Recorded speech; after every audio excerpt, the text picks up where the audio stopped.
नमस्कार, एविटेरिया के BPSC news room में आपका स्वागत है। मैं हूं अमृत उपाध्याय। आइए जल्दी से देखें इस हफ्ते की हेडलाइंस। बिहार में हुआ जनजातीय गरिमा उत्सव 2026 का आयोजन। थीम थी Birsa lives in new Bharat. उत्सव मनाया जाता है भगवान बिरसा मुंडा के सम्मान में। बिहार लीची संगम 2026 रहा सुर्खियों में। मुजफ्फरपुर के राष्ट्रीय लीची अनुसंधान केंद्र परिसर में हुआ आयोजन। शाही लीची को वैश्विक पहुंच दिलवाना है मकसद। और राज्य में बनेंगे 11 मेगा फूड पार्क, साथ ही बनेंगे सभी 38 जिलों में फूड पार्क। किसानों की आय बढ़ाना और स्थानीय लोगों को रोजगार देना है लक्ष्य।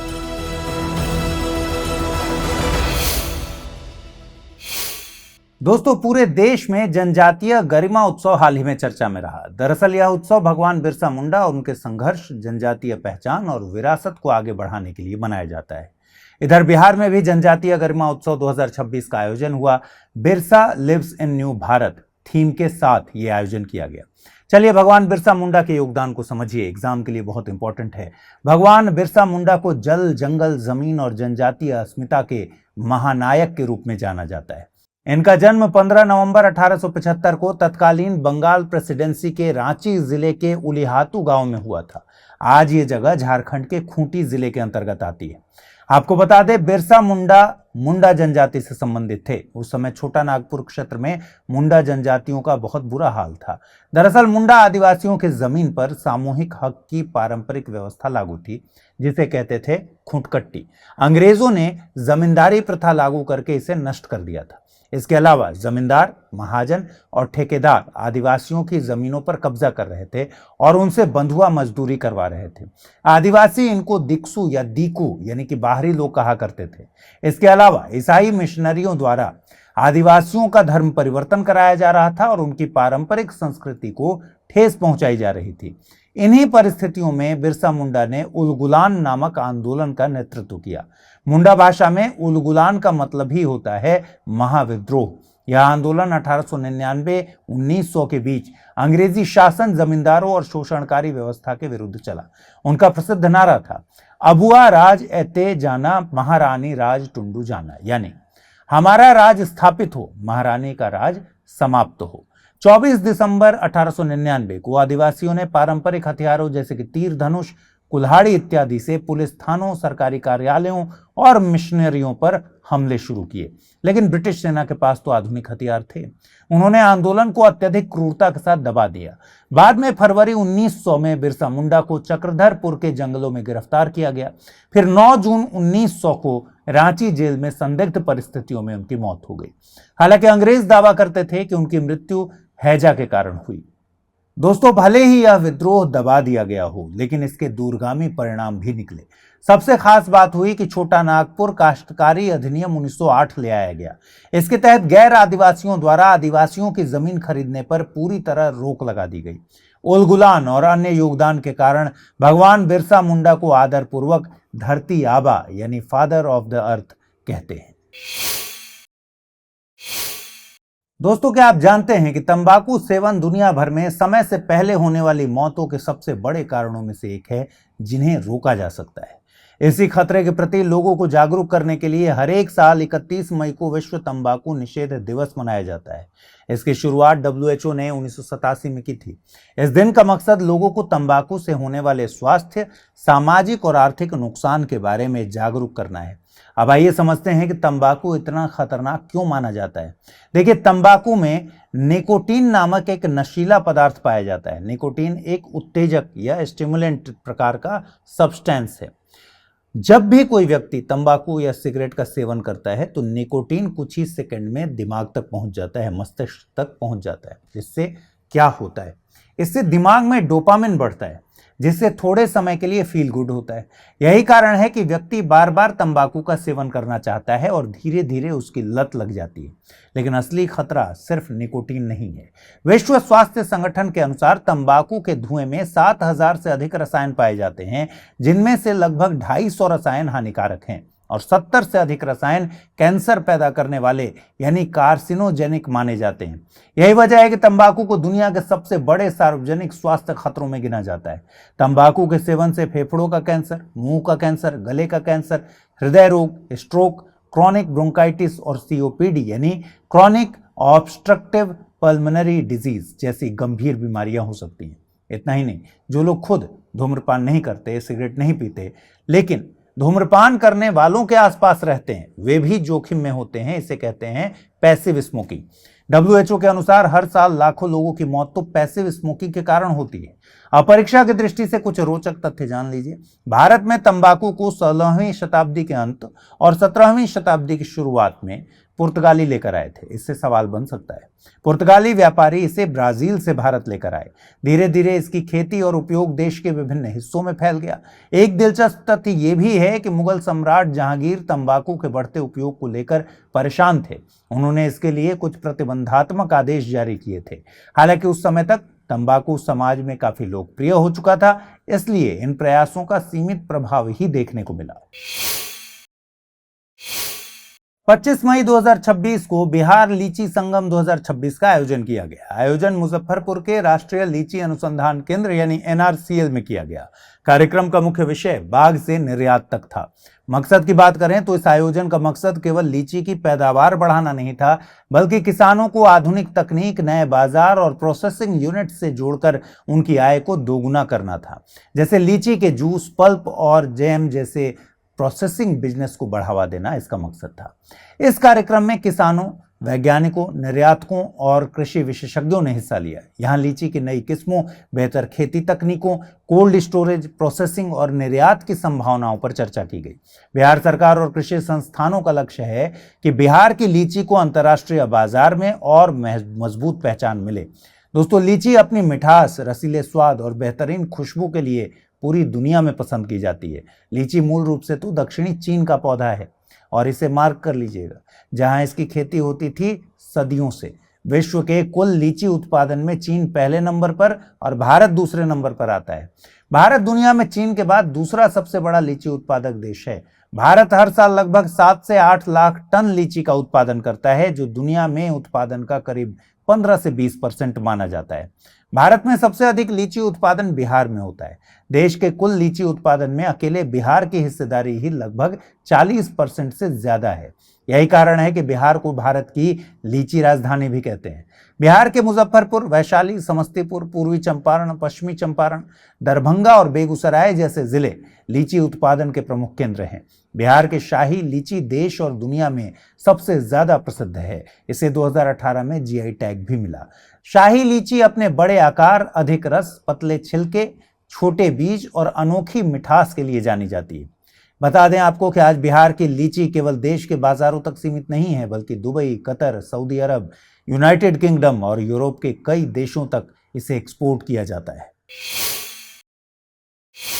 हाल ही में बिहार सरकार ने प्रस्ताव दिया है कि राज्य में 11 मेगा फूड पार्क और सभी 38 जिलों में फूड पार्क बनाए जाएंगे। इसके साथ ही उद्योगों के लिए 50,000 एकड़ का लैंड बैंक भी तैयार किया जाएगा।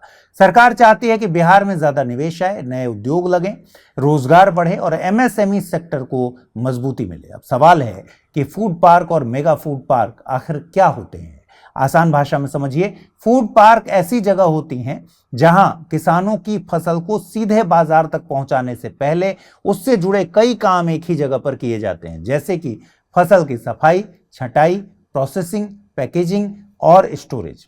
इससे किसानों को अपनी उपज का बेहतर दाम मिलता है और फसल खराब होने की संभावना कम हो जाती है।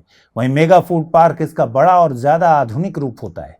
इसमें एक बड़ा प्रोसेसिंग सेंटर होता है, जिसके साथ कई छोटे कलेक्शन और प्रोसेसिंग सेंटर्स जुड़े रहते हैं। यानी किसान से उत्पाद इकट्ठा करने से लेकर उसे प्रोसेस करके बाजार तक पहुंचाने का पूरा सिस्टम एक नेटवर्क की तरह काम करता है। इन पार्कों में कोल्ड स्टोरेज, गोदाम, packaging unit, testing lab, refrigerated transport, बिजली, पानी और सड़क जैसी सुविधाएं पहले से मौजूद रहती हैं। इसका फायदा क्या होता है? फायदा ये होता है कि उद्योगों को हर सुविधा अलग से बनाने में पैसा खर्च नहीं करना पड़ता। मेगा फूड पार्क खासतौर पर फल, सब्जियां, दूध, मछली, मांस और अन्य जल्दी खराब हो जाने वाले उत्पादों की प्रोसेसिंग को बढ़ावा देते हैं। इससे फसल की बर्बादी कम होती है, कृषि उत्पादों की वैल्यू बढ़ जाती है, किसानों की आय में सुधार होता है और स्थानीय लोगों के लिए रोजगार के नए नए अवसर पैदा होते हैं। इधर म्यांमार के राष्ट्रपति मिन आंग ह्वाइंग भारत दौरे पर आए थे। इस दौरान उन्होंने बिहार के बोधगया स्थित महाबोधि मंदिर और सुजाता मंदिर में पूजा अर्चना की। चलिए समझते हैं कि ये स्थान इतने महत्वपूर्ण क्यों माने जाते हैं। दोस्तों, बोधगया वही जगह है जहां सिद्धार्थ गौतम को ज्ञान की प्राप्ति हुई थी और वे गौतम बुद्ध कहलाए। यह स्थान बिहार में फल्गु नदी के किनारे है, जिसे प्राचीन समय में निरंजना नदी कहा जाता था। मान्यता है कि वैशाख पूर्णिमा के दिन सिद्धार्थ गौतम को यहाँ ज्ञान की प्राप्ति हुई थी। जिस पीपल के वृक्ष के नीचे उन्हें ज्ञान मिला उसे आज बोधि वृक्ष के नाम से जानते हैं। बाद में सम्राट अशोक ने इस स्थान पर एक स्मारक बनवाया, जो आगे चलकर प्रसिद्ध महाबोधि मंदिर के रूप में विकसित हुआ। आज यह बौद्ध धर्म के सबसे पवित्र तीर्थ स्थलों में से एक है और 2002 में इसे यूनेस्को की विश्व धरोहर सूची में शामिल किया गया था। अब बात करते हैं सुजाता मंदिर की। बौद्ध परंपरा के अनुसार ज्ञान प्राप्ति से पहले सिद्धार्थ गौतम कई वर्षों तक कठोर तपस्या कर रहे थे। इस दौरान उनका शरीर बहुत कमजोर हो गया था। तभी सुजाता नाम की एक महिला ने उन्हें खीर अर्पित की। इसके बाद उन्होंने यह समझा कि न तो अत्यधिक भोग और न ही अत्यधिक तपस्या सही मार्ग है। यहीं से उन्होंने मध्यम मार्ग का सिद्धांत अपना लिया, जो आगे चलकर बौद्ध धर्म की प्रमुख शिक्षाओं में शामिल हुआ। इसी घटना की स्मृति में बोधगया के पास सुजाता मंदिर स्थापित किया गया है। अब थोड़ा भारत और म्यांमार के संबंधों को भी समझ लीजिए। देखिए, म्यांमार की अधिकांश आबादी थेरवाद बौद्ध धर्म का पालन करती है, इसलिए बोधगया जैसे बौद्ध तीर्थ स्थलों का वहां के लोगों के लिए खास धार्मिक महत्व है। इतिहास की बात करें तो म्यांमार, जिसे पहले बर्मा कहते थे, 1886 से 1937 तक ब्रिटिश भारत का ही हिस्सा था। बाद में भारत शासन अधिनियम 1935 के तहत 1937 में इसे भारत से अलग कर दिया गया।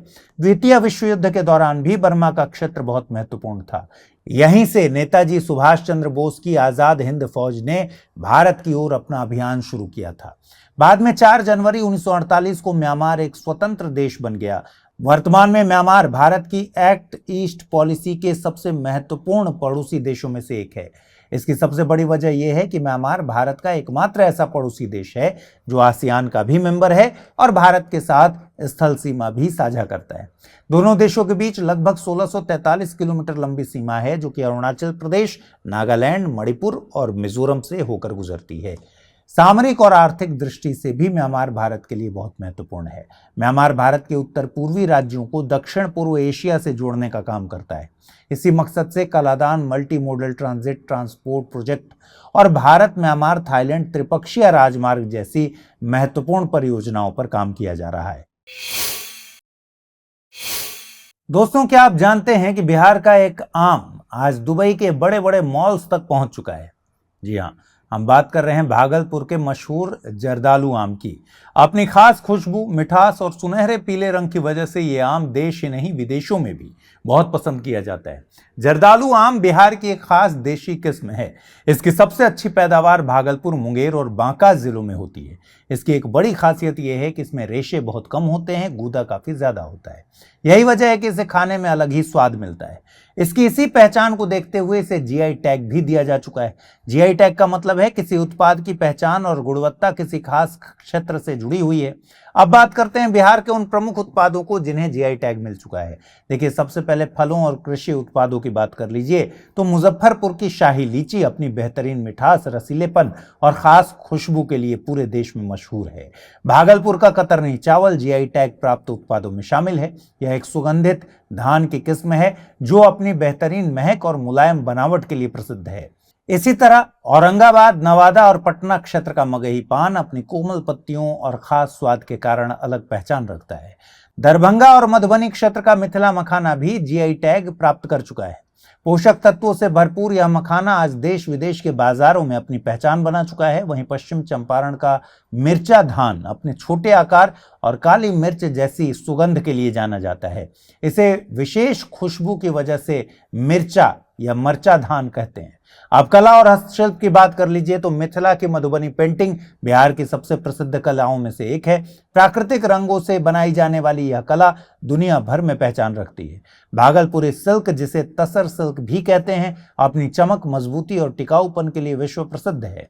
मुजफ्फरपुर की सुजनी कढ़ाई भी बिहार की एक अनूठी कला है, जिसमें सूती कपड़े पर रंग बिरंगे धागों से सुंदर सुंदर आकृतियां बनाई जाती हैं।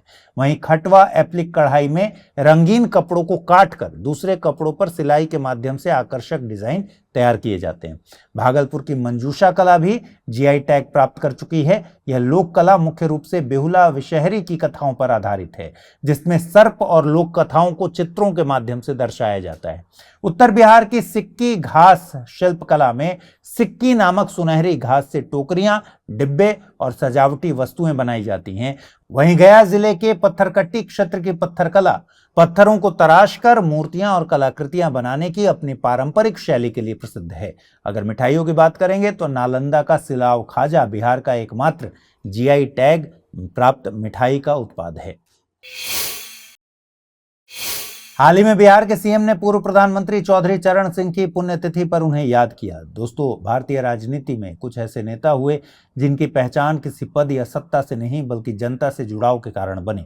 चौधरी चरण सिंह भी ऐसे ही नेताओं में से एक थे। उन्होंने अपना पूरा जीवन किसानों, ग्रामीण समाज और सामाजिक न्याय के लिए समर्पित कर दिया। यही वजह है कि आज भी उन्हें किसानों का मसीहा कहते हैं। चौधरी चरण सिंह जी का जन्म 1902 में उत्तर प्रदेश के मेरठ जिले के नूरपुर गांव में एक साधारण किसान परिवार में हुआ था। किसान परिवार से आने के कारण उन्होंने बचपन से ही किसानों की समस्याओं को बहुत करीब से देखा था। पढ़ाई पूरी करने के बाद उन्होंने कानून की पढ़ाई की और वकालत शुरू की, लेकिन जल्द ही वे स्वतंत्रता आंदोलन और राजनीति से जुड़ गए। 1929 में वे कांग्रेस में शामिल हुए और 1937 में पहली बार छपरौली विधानसभा क्षेत्र से विधायक चुने गए।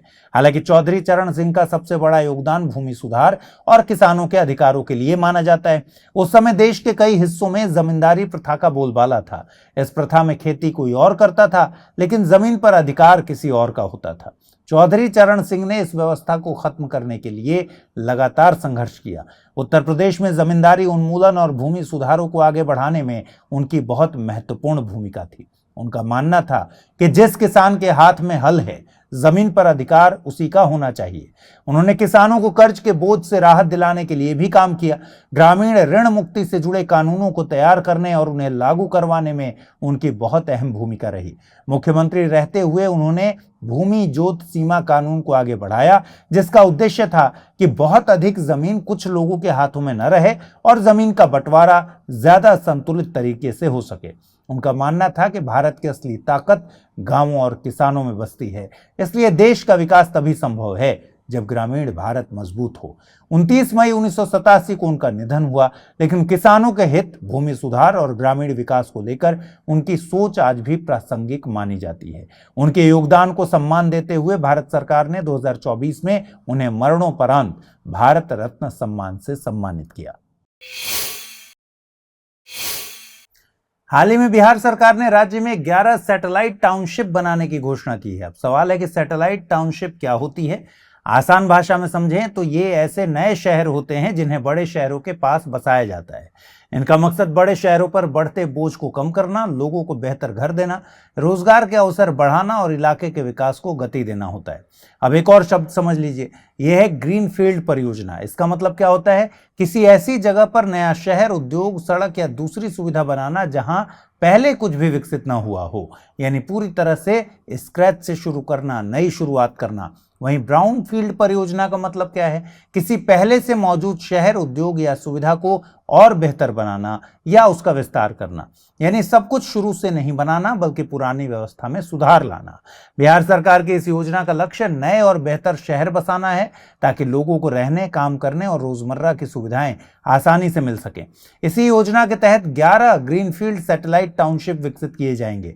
इसमें पटना का पाटलिपुत्र टाउनशिप, मुजफ्फरपुर का तिरहुत टाउनशिप, दरभंगा का मिथिला टाउनशिप, गया का मगध टाउनशिप, भागलपुर का विक्रमशिला टाउनशिप, सोनपुर का हरिहर नाथपुरम टाउनशिप, छपरा का सारण टाउनशिप, सीतामढ़ी का सीतापुरम टाउनशिप, पूर्णिया का पूर्णिया टाउनशिप, सहरसा का कोसी टाउनशिप और मुंगेर का अंग टाउनशिप शामिल हैं। बिहार के पूर्व मुख्यमंत्री और महान स्वतंत्रता सेनानी स्वर्गीय कृष्ण बल्लभ सहाय इस हफ्ते चर्चा में रहे। कृष्ण बल्लभ सहाय को उनके पुण्यतिथि पर विनम्र श्रद्धांजलि दी गई। 1963 से 1967 तक बिहार के मुख्यमंत्री के रूप में उनका योगदान रहा था। वे किसानों के अधिकारों के प्रबल समर्थक थे और आधुनिक बिहार के निर्माण में उनका योगदान अविस्मरणीय है। राष्ट्रपिता महात्मा गांधी के आह्वान पर उन्होंने अपनी पढ़ाई छोड़ दी और 1920 के असहयोग आंदोलन में शामिल हो गए। नमक सत्याग्रह के दौरान उन्होंने हजारीबाग के खजांची तालाब पर नमक बनाकर नमक कानून तोड़ा था। स्वतंत्रता संग्राम के दौरान उन्हें कई बार जेल जाना पड़ा।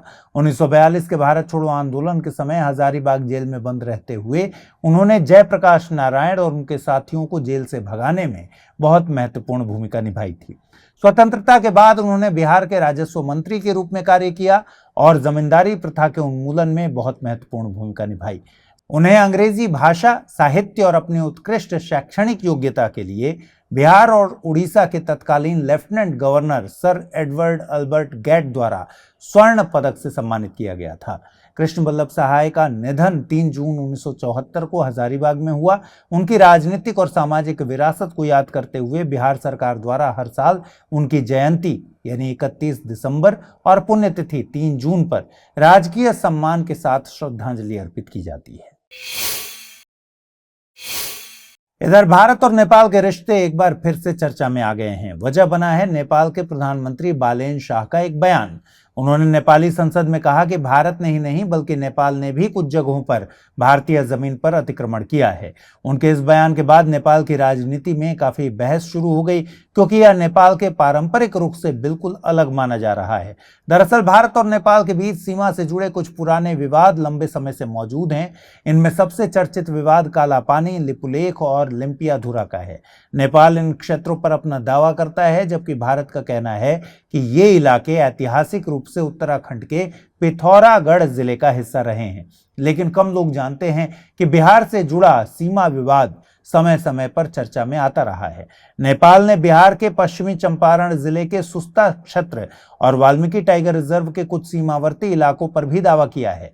सुस्ता क्षेत्र गंडक या नारायणी नदी के किनारे स्थित है। नेपाल का तर्क है कि समय के साथ गंडक नदी की धारा बदल गई, इसलिए ये इलाका उसकी सीमा में आता है।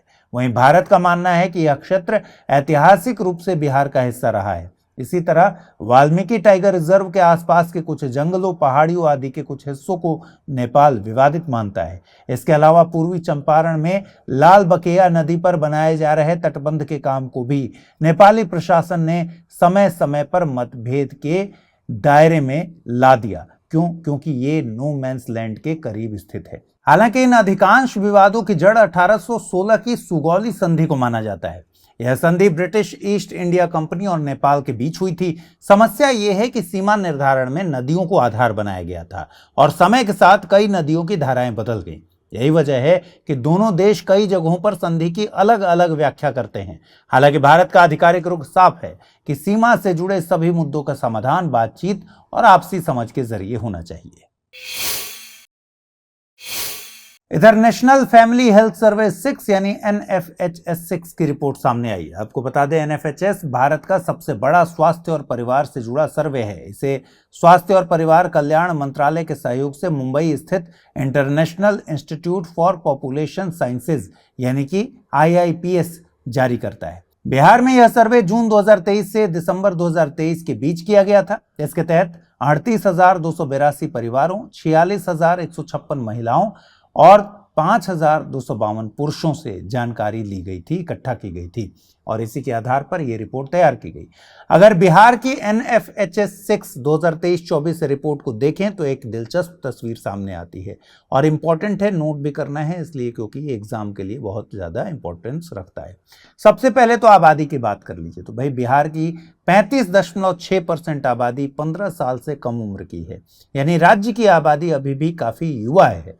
वहीं 60 साल से अधिक उम्र के लोगों की हिस्सेदारी 11.5% हो चुकी है, जो बताती है कि बुजुर्ग आबादी भी धीरे धीरे बढ़ रही है। अब बुनियादी सुविधाओं की बात कर लीजिए तो बिहार ने बहुत अच्छी प्रगति की है। 99.5% घरों तक बिजली पहुंच चुकी है।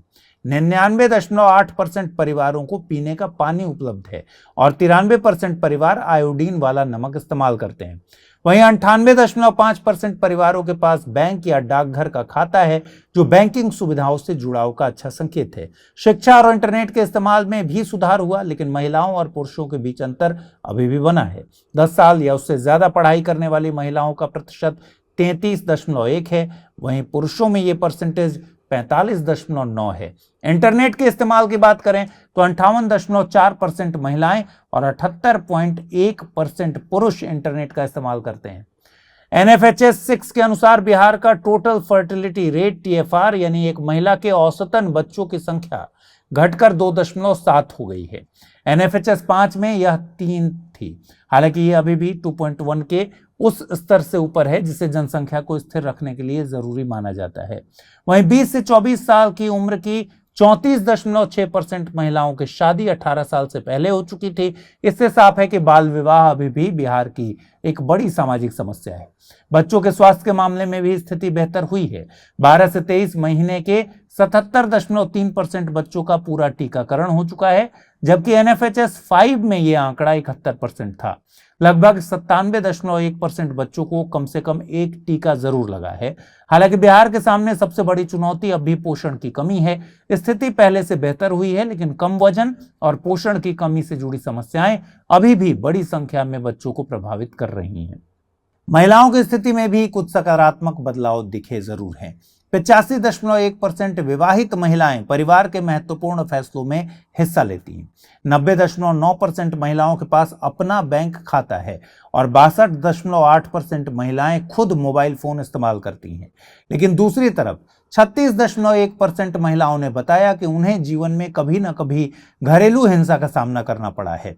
कुल मिलाकर NFHS 6 की रिपोर्ट बताती है कि बिहार ने बिजली, पीने के पानी, बैंक खाते, अस्पताल में डिलीवरी और टीकाकरण जैसे क्षेत्रों में अच्छी प्रगति की है, लेकिन बाल विवाह, बच्चों में पोषण की कमी और महिलाओं के खिलाफ हिंसा, ये चुनौतियां अभी भी बनी हुई हैं।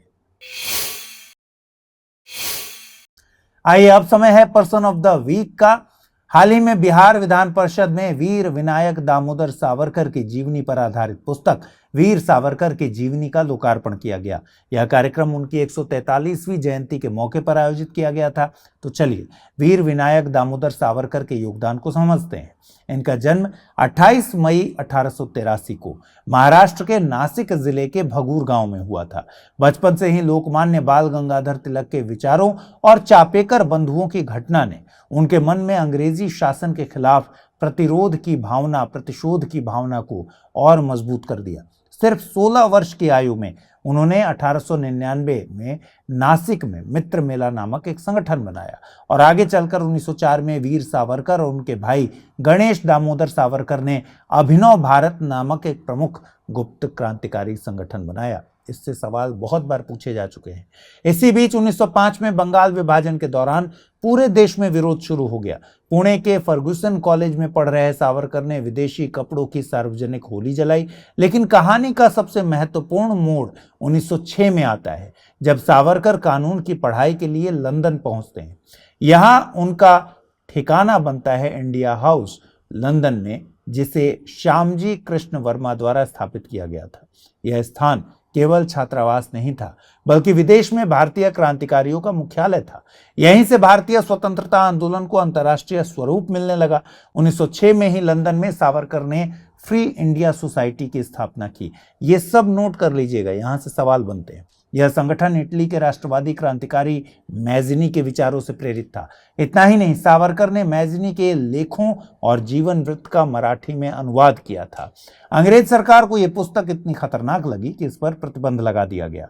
यहीं से सावरकर केवल लेखक नहीं, बल्कि क्रांतिकारी विचारक बनकर उभरते हैं। उन्होंने रूस के क्रांतिकारी आंदोलनों का अध्ययन किया। बम बनाने और गुप्त संगठन से संबंधित साहित्य भारतीय युवाओं तक पहुंचाने के प्रयासों में भी उनका नाम आता है। 1907 में जर्मनी के स्टुअर्टगार्ट में मैडम भीकाजी कामा ने भारतीय ध्वज फहराया था। विदेश में भारतीय राष्ट्रवाद के इस अभियान के पीछे इंडिया हाउस के इसी क्रांतिकारी नेटवर्क का प्रभाव माना जाता है।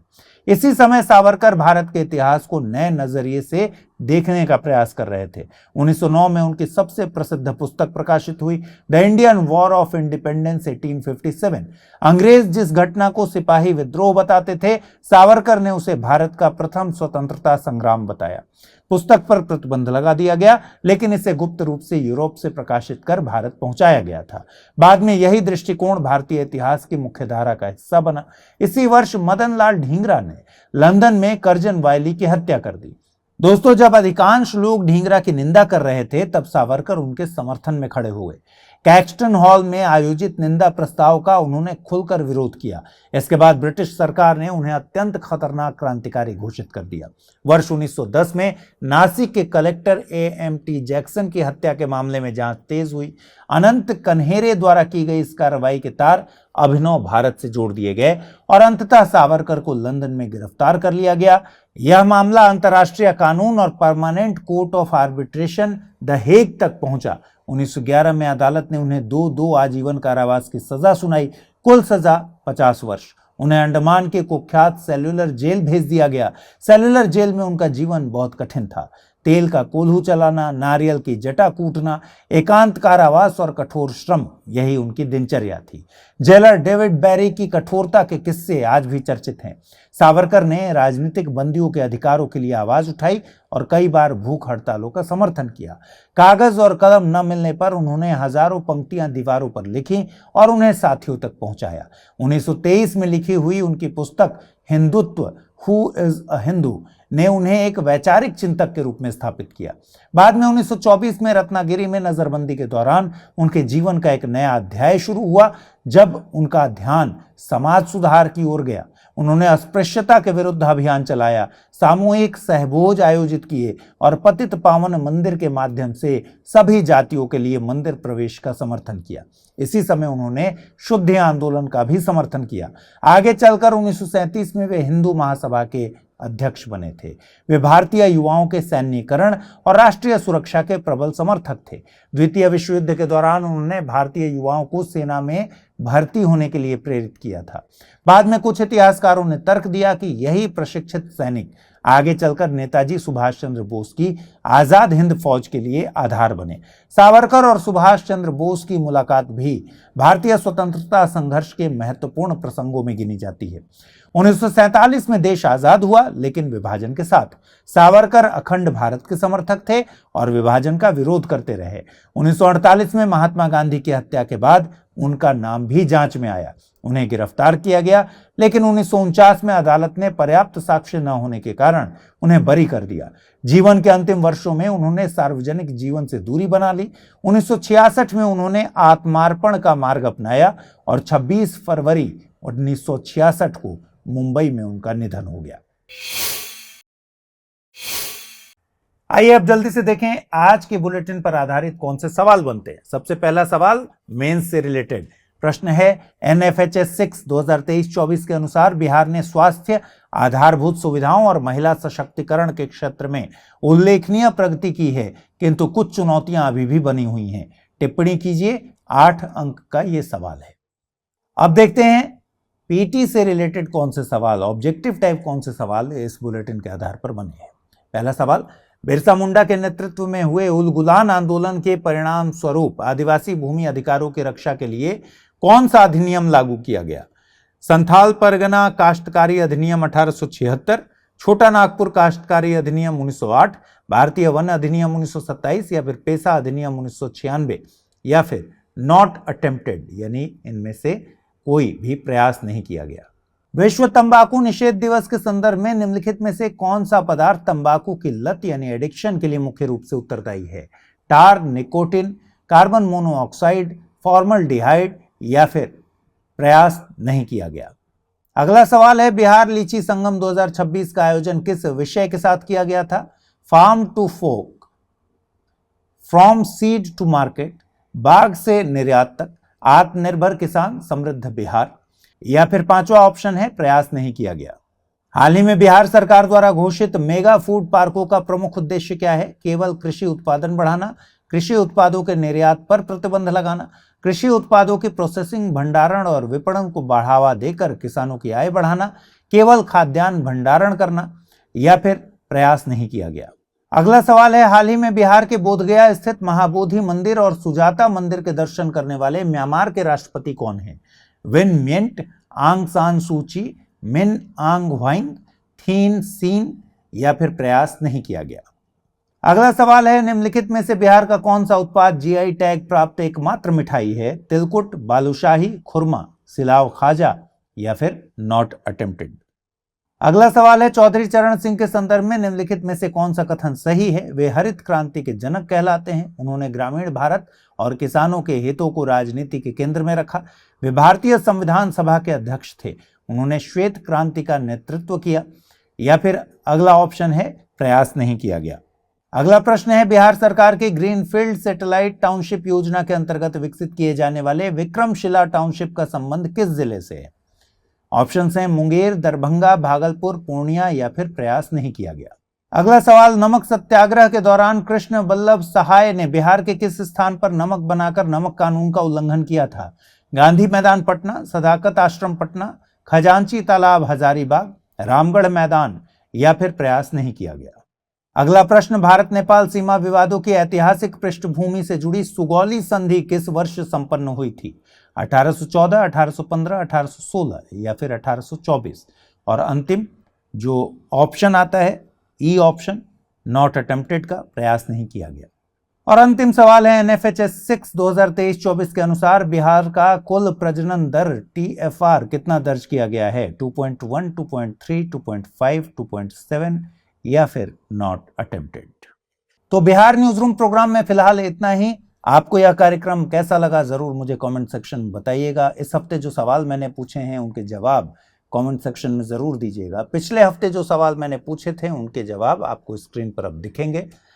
हाँ, आपको पीडीएफ की अगर ज़रूरत है, पीडीएफ की डिमांड है आपकी, तो फिर एडुटेरिया के ऑफिशियल चैनल पर, टेलीग्राम चैनल पर आपको पीडीएफ मिल जाएगी, या फिर अमृत उपाध्याय 007 टेलीग्राम चैनल पर भी आपको पीडीएफ मिल जाएगी। ख्याल रखिए अपना, ठीक से पढ़ाई कीजिए। नमस्कार।